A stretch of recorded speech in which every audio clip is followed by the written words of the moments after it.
berarti harus visualis harus kembali ke Jakarta. Dan akhirnya saya kebetulan hari Senin harus kembali ke kantor. Jadi mohon maaf mengganggu Bapak Ibu sekalian. Saya punya waktu sekitar 40 menit kira-kira bersama dengan Bapak Ibu sekalian. Saya ingin menyampaikan beberapa hal terkait dengan pelaksanaan rakernas ini bagi manut keterampilan. Saya sambil jalan nanti dulu Bapak Ibu ya. Nanti soal membuka kapal. Saya sambil jalan nanti dulu. Bapak Ibu sekalian, ini ada sebuah pernyataan yang Bapak Ibu nanti tolong dicermati pernyataan ini. Lalu kemudian nanti saya minta untuk dijawab. Next. Oke. Saya akan bacakan Bapak Ibu. Tolong betul-betul dijawab. Saya ingin mengetahui tentang sejauh mana Bapak Ibu mampu untuk memberikan jawaban terhadap pertanyaan saya. Pada suatu malam, seseorang sedang berkendara mobil di wilayah yang sepi. Kondisi sedang hujan deras dan gelap.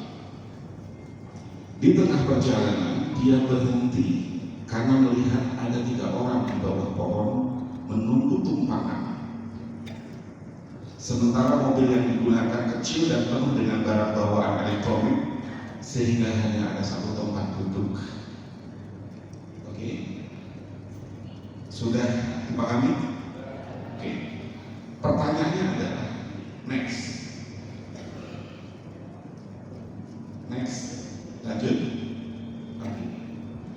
Jika orang tersebut adalah Anda, siapa yang Anda dahulukan naik mobil dari ketiga orang tersebut yang terdiri dari? Pertama adalah orang tua yang sudah uzur.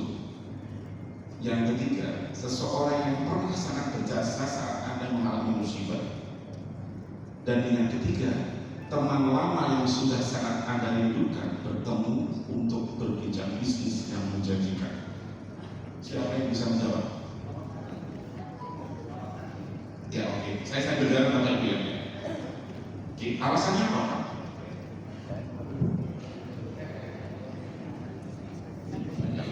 Singkat. Karena yang satu itu yang lebih memerlukan, jadi betul-betul situasinya tidak. Oke.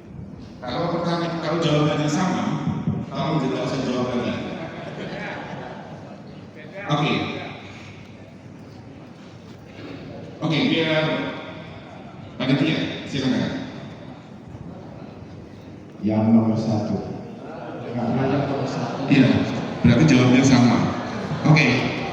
Ada jawaban 2 karena yang nomor 1 dan 2 masih bisa berbuat sesuatu tanpa harus dibawa oleh orang lain. Oke, baik. Terima kasih Pak.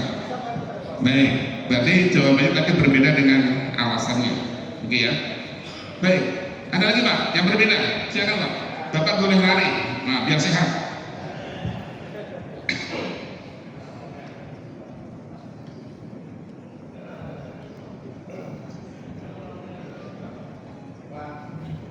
Terima kasih. Assalamualaikum warahmatullahi wabarakatuh. Saya pilih yang nomor 3 karena 1, 2 adalah masa lalu, nomor 3 adalah masa depan.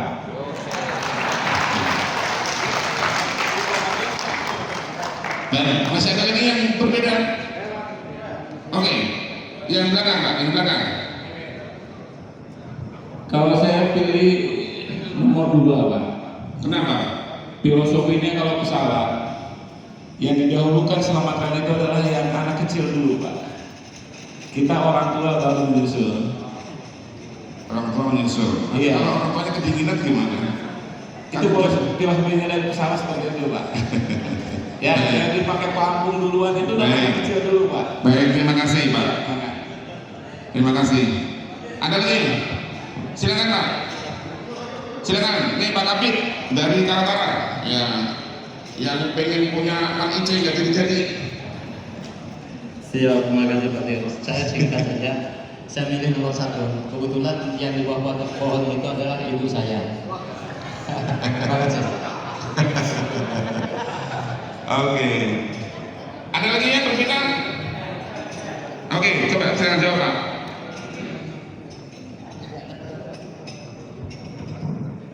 Iya, terima kasih. Saya memilih jawaban nomor 2 karena bagaimanapun kita tidak bisa melupakan akan kebaikan dan jasa orang yang telah memberikan pengalaman, pengetahuan kepada kita untuk masa depan kita berikutnya. Terima kasih.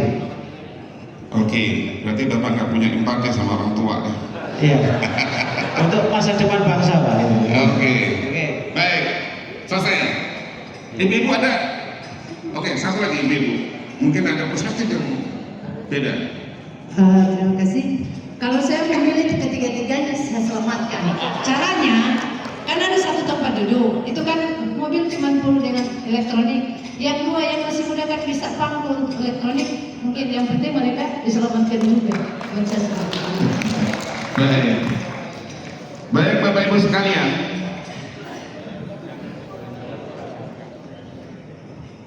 Jawabannya belum ada yang kreatif. Padahal Bapak Ibu adalah para kepala madrasah yang dituntut terus kreatif untuk mengembangkan madrasah. Keterampilan. Apa jawabannya? Bapak Ibu dituntut berpikir out of the box.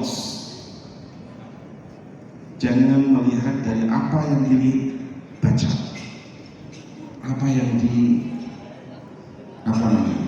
yang disaksikan. Tapi coba berpikir out of the box.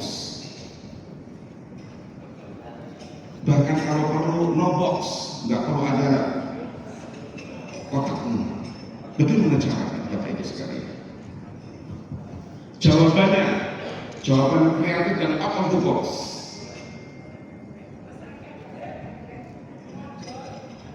Kalau saya ditanya, saya akan jawab. Kunci mobil itu saya serahkan ke nomor 2 untuk mengantar nomor 1 dan saya bertemu dengan teman saya nomor 3. Oke? Bisa dipahami Bapak Ibu? Oke ya. Jadi kalau saya kunci mobil itu saya akan serahkan ke nomor 2 agar nomor 2 mengantar mobil itu tepat nomor 1 dan saya bertemu dengan nomor 3 karena saya sudah lama mengidolakan bertemu dengan teman saya untuk mengembangkan bisnis saya dulu. Jadi di situ adalah kita berpikir out of the box. Orang tua yang kuyur kita selamatkan. Kemudian saya bisa bertemu dengan teman lama yang saya rindukan untuk bisnis yang menjadi. Dan Bapak Ibu semuanya sebagai kepala madrasah, keterampilan dituntut untuk berpikir kreatif, berpikir out of the box supaya bagaimana mengembangkan madrasah, keterampilan di masa depan. Oke, satu hal. Next.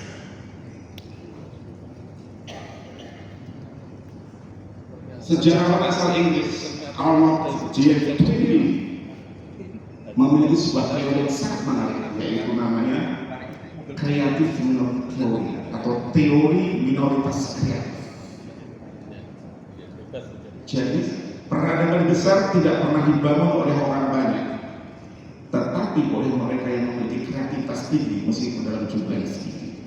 Bahkan kemajuan Islam di abad 8, di abad 9 itu ditokoi oleh orang-orang yang jumlah sedikit, hanya para tingkes beberapa, tapi mampu untuk memunculkan sebuah perkara besar. Kalau jumlah keterampilan jumlahnya 300 dari 87.000 dan jumlahnya Bapak Ibu adalah sedikit, tapi ketika Bapak Ibu kreatif, dia akan mengubah sebuah peradaban besar, akan mengubah wajah madrasah seluruh Indonesia, akan mengubah wajah pendidikan Islam di Indonesia. Oke.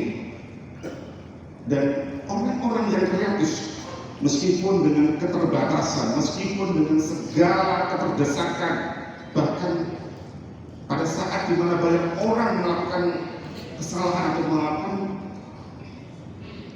melakukan kebiasaan buruk, tapi bagi orang-orang kreatif itu bukan hanya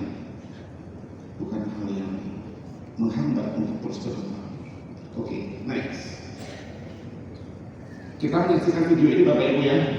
Oke. Next. Saya dulu gimana jurusan kuliahnya di Unpad jurusan biologi. Sekarang kerjanya apa? Sekarang kerjanya HR officer. Di Polban jurusan administrasi niaga. Sekarang kerjanya apa? Jadi videografer IPB, rekayasa kehutanan project officer. IPB biologi, content writer. Kuliah di Unpad jurusan hukum. Ada manajer. Kuliah di ITB jurusan astronomi. Jadi data analis. Di UGM jurusan geofisika.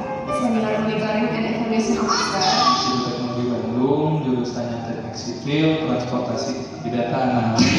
Di Teknologi Bandung jurusannya teknik geodesi dan matematika.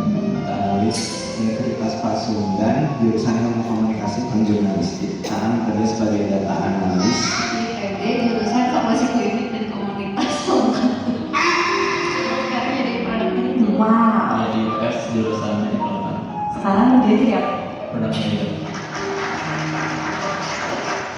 Mas dulu nih. Oke, Bapak Ibu sekalian. Apa yang dipelajari dan apa yang dikerjakan? Berbeda. Ya. Yang dituntut apa Bapak Ibu? Yang dituntut apa? Adalah skill atau keterampilan. Ya. Lalu kemudian kemampuannya, soft skill-nya dalam bidang kepemimpinan, dalam bidang komunikasi, public speaking, penulisan dan seterusnya.